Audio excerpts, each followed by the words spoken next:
City channel के दर्शकों सेवा में मैं सतीश अग्रवाल एक बार फिर उपस्थित हूँ अपने लोकप्रिय हेल्थ विषयक धारावाहिक हेल्थ केयर के साथ। मित्रों, इस कार्यक्रम के माध्यम से हम समसामयिक समस्याओं को लेकर उपस्थित होते हैं और संबंधित विशेषज्ञों द्वारा मार्गदर्शन हासिल करते हैं। आपके प्रेम के कारण हमने इस कार्यक्रम के 200 कड़ियां पार कर लिया। आज हम 212 यानी 212 एपिसोड में आपके समक्ष उपस्थित है। आज पूरा विश्व जिस समस्या से जूझ रहा है वह कोरोना और कोविड है और हमारा देश भी इससे अछूता नहीं है। पिछले कई दिनों से लगभग 1 लाख केसेस रोज के हमारे दर्ज हो रहे हैं, जो काफी चिंता का विषय है। और इस विषय पर मार्गदर्शन हेतु हमने आज जिन विशेषज्ञों को आमंत्रित किया है उनका डिटेल में परिचय जरूरत का नाम ही काफी है। हम अपने आप को बड़ा सौभाग्यशाली समझते हैं कि आज हमारे साथ राष्ट्रीय और अंतर्राष्ट्रीय ख्याति के बाल रोग विशेषज्ञ और प्रशिक्षक डॉक्टर विजय जी योले, जो मुंबई निवासी, हमारे साथ उपस्थित है। सर, स्टूडियो में आपका हार्दिक स्वागत है। नमस्कार। हमारे चैनल के प्रबंध संपादक डॉक्टर चंदू सोजियती जी, इनका हमेशा से आग्रह रहा है कि हम जितने नए विशेषज्ञ हमारे कार्यक्रम में शामिल कर सके उतना अच्छा है। सर, विषय की ओर मुड़ते हैं। जैसे मैंने बताया कि हम लोग अभी कोरोना इससे जूझ रहे हैं, तो पहले जब हमारे कुछ केसेस कम हो गए थे, यानी पहली वेव जिससे मानते रहे, सेकंड वेव का सामना कर रहे हैं, दूसरी लहर का, तो दोनों में आप क्या फर्क महसूस करते हैं? यार डॉक्टर सतीश जी, आपने बिल्कुल सही फरमाया कि दूसरी वेव बहुत जोर से फैल रही है। आपने जैसे फरमाया कि रोज 1 लाख के करीबन मरीज की नोंद हो रही है। 2020 और 2021 ये दो वेव को आप अगर विश्लेषण करोगे तो ये ध्यान में आया कि इस वेव में एक तो ये बहुत तेजी से फैल रहा है। इसका एक कारण हो सकता है कि ये जो वायरस है इसकी ट्रांसमिसिबिलिटी जो बोलते हैं, जो फैलने की क्षमता है वो बढ़ चुकी है। एट द सेम टाइम 2020 में हमने बहुत कम बच्चों में ये वायरस की बीमारी डायग्नोस की थी, लेकिन इस समय इस सेकेंड वेव में काफी सारे बच्चे इससे अफेक्ट हो रहे हैं।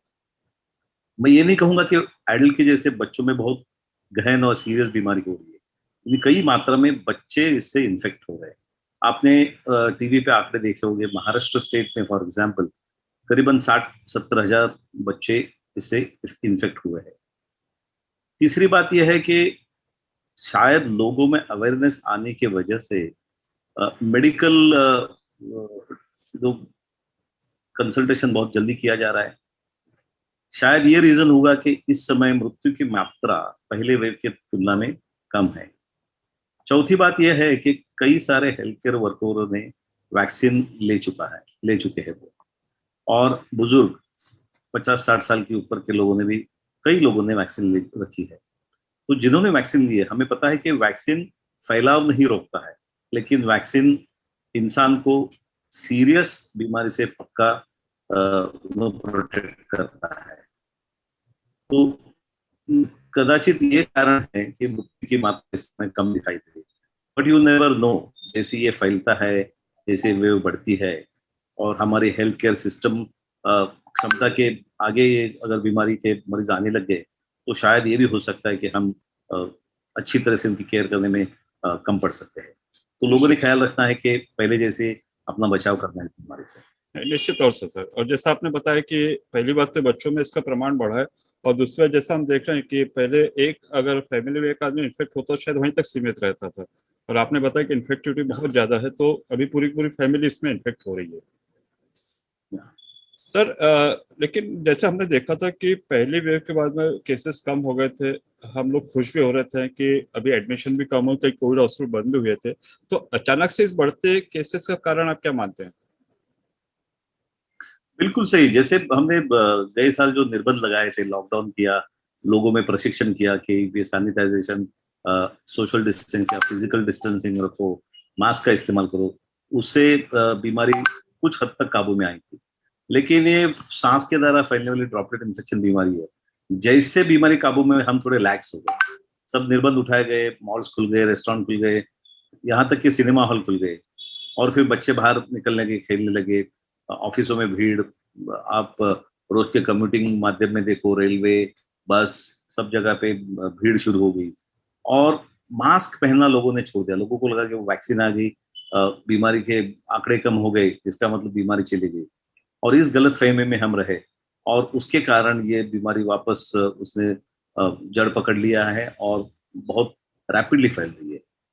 तो मैं फिर से लोगों से ये अपील करूंगा कि अभी कोरोना गया नहीं है, ये बीमारी हम रोक सकते हैं। इसके लिए हेल्थ लिटरेसी जो हम कहते हैं, सबका सहभाग और योगदान बहुत जरूरी है। इससे निश्चित तौर से जैसे आप बता रहे हैं कि अगर ऐसे फैलते रहा और हम लोगों ने उस पर नियंत्रण नहीं रखा तो हो सकता है हेल्थ सिस्टम हमारी कमजोर पड़ जाए। अभी भी कई जगह बेड बिल्कुल, अवेलेबल नहीं है, या डॉक्टर्स अवेलेबल बहुत नहीं बिल्कुल हमारे। सही फरमाया। जी सर, तो वो आपकी अपील तो हमारे साथ दर्शकों से भी नम्र अनुरोध है कि सर जिस सर अपील कर रहे हैं कि हम लोगों को अभी भी कोई ओवर कॉन्फिडेंट होने की जरूरत नहीं है, बहुत ज्यादा आत्मविश्वास से भरने की जरूरत नहीं कि हम लोगों ने बीमारी पे काबू पा लिया है। सर बिल्कुल प्रश्न बिल्कुल। जो उठता है कि जैसा आपने कहा कि मॉल खुल गए होंगे या फिर वो रेलवे और बसेस में गर्दी बढ़ गई है, बच्चों पे तो सर फिर भी ये था कि उनकी स्कूलें शुरू नहीं हुई है और आपने बताया कि बच्चों में ये कारण बहुत ज्यादा बढ़े हैं इस बार में केसेस, उसका कारण आप क्या मानते हैं?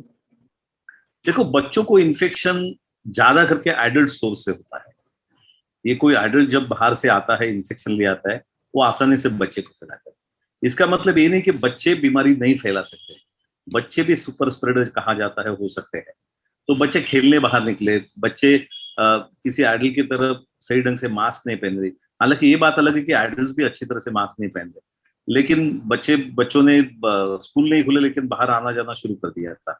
और मैं फिर से दोहराऊंगा कि एडल्ट मेंबर कोई होता है, कांटेक्ट होता है, जिसको पहले बीमारी लगती है, और 90% वक्त ये एडल्ट बच्चे को बीमारी फैलाता है, और फिर बच्चा वो एक श्रृंखला की एक कड़ी बन जाता है और फिर वो फैलाते रहता है बीमारी। और जैसे आपने सही फरमाया कि इस समय ये देखा जा रहा है कि फैमिली अगर एक व्यक्ति को कोरोना हुआ तो ऑलमोस्ट पूरे फैमिली के मेंबर इससे इन्फेक्ट हो जाते हैं।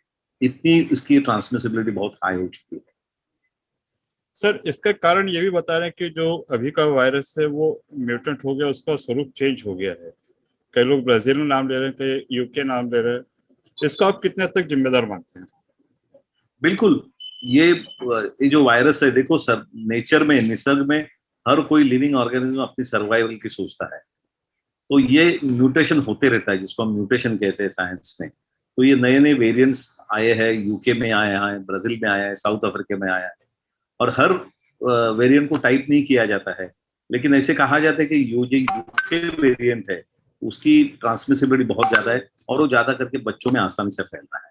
तो इंडिया में भी कई मात्रा में ये अलग अलग वेरिएंट्स पाए गए हैं, और ये आईसीएमआर और हमारे जो रिसर्च लेबोरेटरी, उनका रियल टाइम ऑनगोइंग रिसर्च हमेशा जारी रहता है।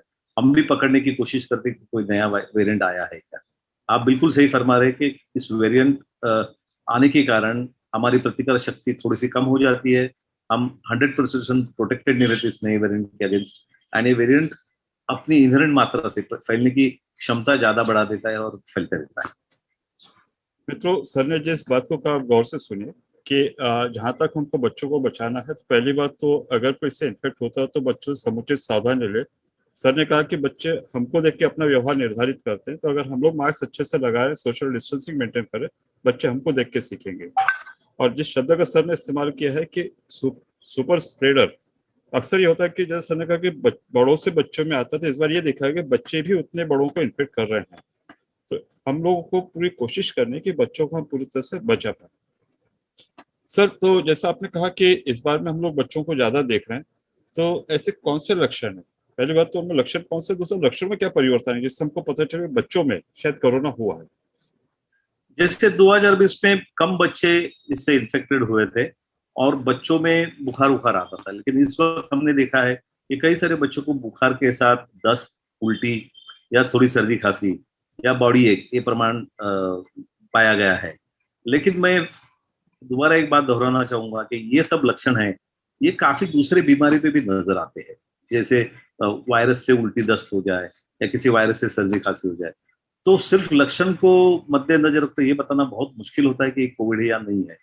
तो मेरी सलाह ये होगी, हर कोई बच्चा जिसे इस प्रकार के लक्षण आते हैं आज के माहौल में, उसे हमने मानना चाहिए कि अनलेस कोविड पकड़ो और घर के बाकी एडल्ट मेंबर ने उससे खबरदारी और रखनी चाहिए। स्पेशली अगर आपके घर में ग्रैंड मदर, ग्रैंडफादर या कोई ऐसी बीमार व्यक्ति है जिसको क्रॉनिक बीमारी है, जिसे हम कोमॉर्बिडिटी कहते हैं, उन्हें खतरा हो सकता है इस बच्चे से। अगर ये कोरोना है और वो बड़े आदमी को फैलता है तो उनको बड़ी गंभीर स्वरूप की बीमारी हो सकती है।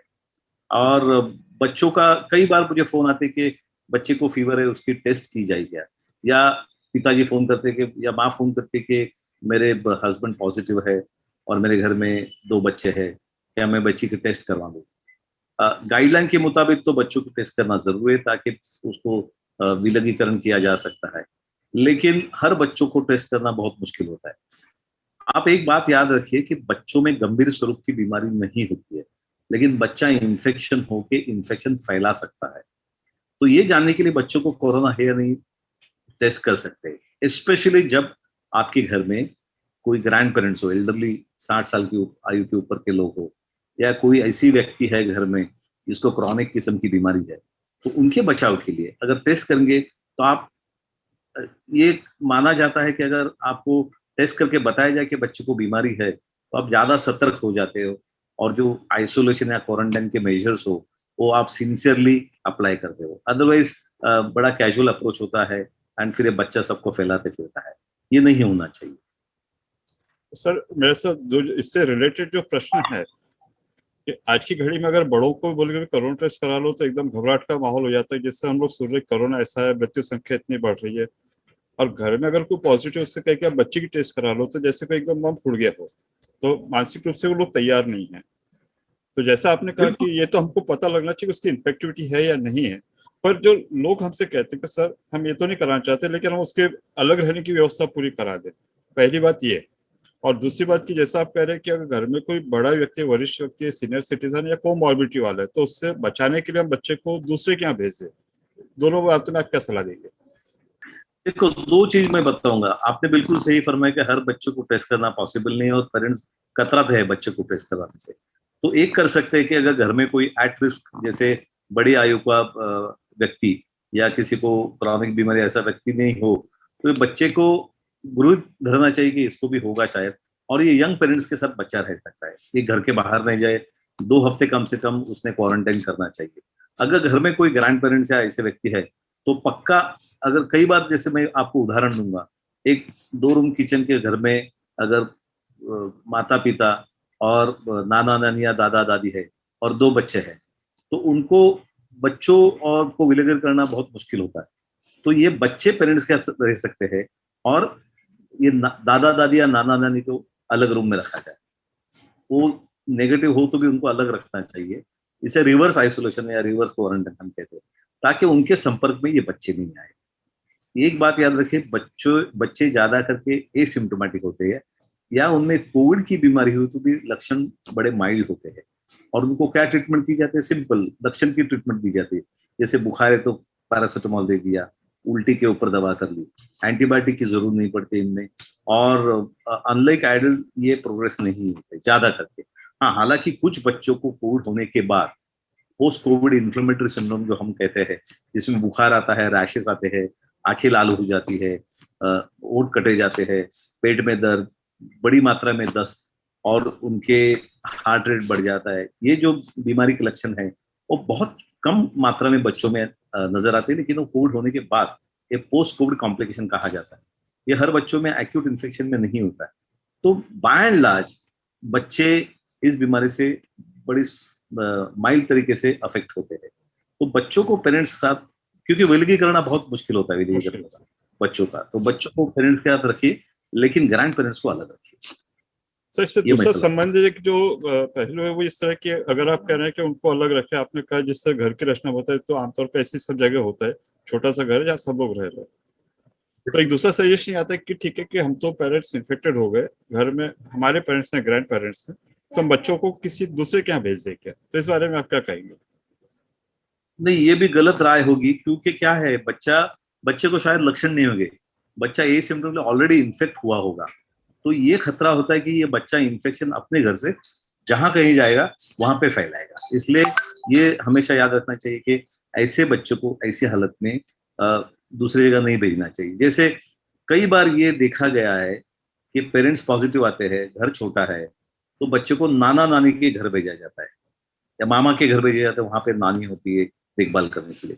लेकिन इसमें खतरा ये होता है कि ये बच्चा एसिम्प्टोमेटिक तौर पे इन्फेक्टेड होता है और ये यहाँ से इन्फेक्शन उठा के उस घर में ले जाने की संभावना बहुत अधिक होती है। तो बच्चों को अपने पेरेंट्स के साथ रहने दीजिए, उससे कोई नुकसान नहीं होता। सर इससे संबंधित कि अगर समझे कि दोनों पेरेंट्स इन्फेक्टेड है, पॉजिटिव है, और बच्चा हाँ। 1 या 1.5 महीने का जो ब्रेस्ट फीडिंग पर माँ के दूध पर है, तो ऐसे समय इस छोटे से शिशु के लिए आप क्या सलाह देंगे?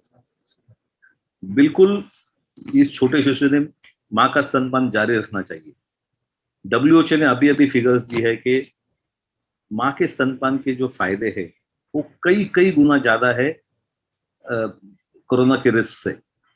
बच्चे को मानो कोरोना पकड़ भी लिया तो ये देखा गया कि उनको ज्यादा तकलीफ नहीं होती है।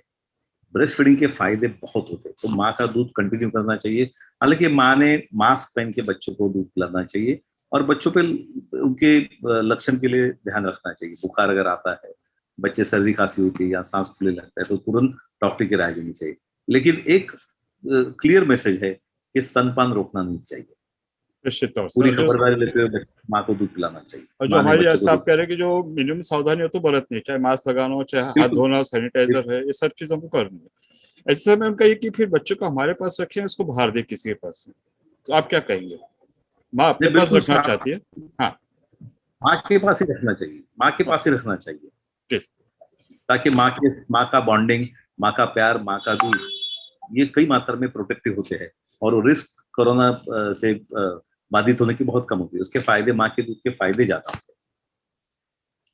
सर एक बहुत ही स्पष्ट और क्लियर आपसे मार्गदर्शन जो मिला है, तो वह आपका क्लैरिटी ऑफ थॉट्स और क्लैरिटी ऑफ माइंड बताता है, विचारों को स्पष्ट बताता है। चूंकि अब कार्यक्रम के अंतिम मोड़ पर है, तो इस कार्यक्रम के माध्यम से हम हमारे एक्सपर्ट के स्वभाव का वह एस्पेक्ट, वह पहलू दर्शकों सामने लाते हैं जो सामान्यतः दिखता नहीं है। मैं आपसे जब भी मिला हूं, चाहे कॉन्फ्रेंस में, चाहे किसी पैनल डिस्कशन में, कभी भी, या सांस्कृतिक प्रोग्राम में भी, तो आपके चेहरे में मैंने कभी तनाव नहीं देखा, एक मुस्कान नहीं देखी। और जिस तरह से मैंने प्रस्ताव में कहा कि एक इंटरनेशनल क्रेडिट के आप स्पीकर हैं, तो आपको अपडेट होना जरूरी है, नए नए प्रेजेंटेशन जरूरी है, तो आप अपने आप को इतना सामान्य कैसे रखते हैं बिना किसी तनाव के? बस भगवान की दया से मैं आपको बताऊं तो मुझे म्यूजिक में बड़ा शौक है। मैं तानसेन नहीं हूँ, बड़ा कानसेन हूँ, लेकिन म्यूजिक सुनता हूँ और कोशिश करता हूँ हारमोनियम बजाने की, सीखने की इस आयु में। वो बड़ा रिलैक्सिंग और रिजेनरेटिंग होता है। बस इसी से, और अपना प्रोफेशन सिंसियरली कर रहा हूँ। बच्चे प्यारे हैं, बच्चों की देखभाल करता हूँ। यही कह सकूंगा कि ये मंत्र है जो मुझे एनर्जेटिक रखता है। सर कुछ गुनगुना भी लेते हैं, अगर हमारे दर्शकों पे आप कोई 2 लाइन गुनगुना चाहिए अपने पसंद का कोई गाना? नहीं नहीं, मैं गाता नहीं हूँ, मैं हारमोनियम बना के कुछ, जैसे मैंने बताया मैं कानसेन हूँ। तो सर लेकिन एक बहुत अच्छा मैसेज जिस तरह से आपने दिया कि पहली बात तो अपने काम में आप एंजॉय कीजिए, कि जिस काम को आप कर रहे हैं अगर उसको आप एंजॉय करते हो, कोई भार नहीं लगेगा, तो आपको थकान महसूस नहीं होगी। और फिर अपने आप को बिल्कुल। रिलैक्स करने के लिए आप कोई हॉबी, जैसे आपने बताया मैं म्यूजिक में इंटरेस्ट रखता हूँ, तो कोई अगर हॉबी करते हैं, हाँ हॉबी रखते हैं अपने पास, तो निश्चित तौर से अपने आप को रिलैक्स रखेंगे, तनाव मुक्त रखेंगे। मित्रों, आज एक बहुत ही सार्थक चर्चा डॉक्टर विजय योले के साथ में हुई है, जिसमें सर ने हमें आज की कोरोना के सेकंड वेव के बारे में जानकारी दी। सर ने जिस तरह से हमें बताया कि अभी भी कोरोना का डर कोई कम नहीं हुआ है, लोगों को ये लग रहा है कि वैक्सीन आने से अब शायद हम लोगों ने इस पर विजय पाई, लेकिन इससे हम बहुत दूर हैं। तो हमें जो मिनिमम सावधानियां लेनी वो तो लेनी ही है, अन्यथा जिस तरह से लॉकडाउन की बातें चल रही है, सर बताए जिस तरह कड़क प्रतिबंध की बात चल रही है, शायद उसका हमें कितने दिनों सामना करना नहीं पता। समय की अपनी मर्यादा सर से बात करने के लिए काफी मुद्दे थे, लेकिन समय को देखते हुए हमें चर्चा को यहीं रोकना पड़ रहा, इस आश्वासन के साथ कि अगले हफ्ते एक नए विषय पर एक नए एक्सपर्ट के साथ आपसे फिर मुलाकात होगी। सर मैंने जैसे कहा कि बहुत सारी बातें करनी थी लेकिन नहीं कर पा रहे, लेकिन जिस रोचक ढंग से आपने इतने अनूठे विषय पर जो हमारे दर्शकों मार्गदर्शन किया है, इसके लिए हम आपके हृदय से आभारी हैं। धन्यवाद, नमस्कार। SMS करते रहिए, social distancing, mask and sanitization. Sure धन्यवाद। Sir, sure sir.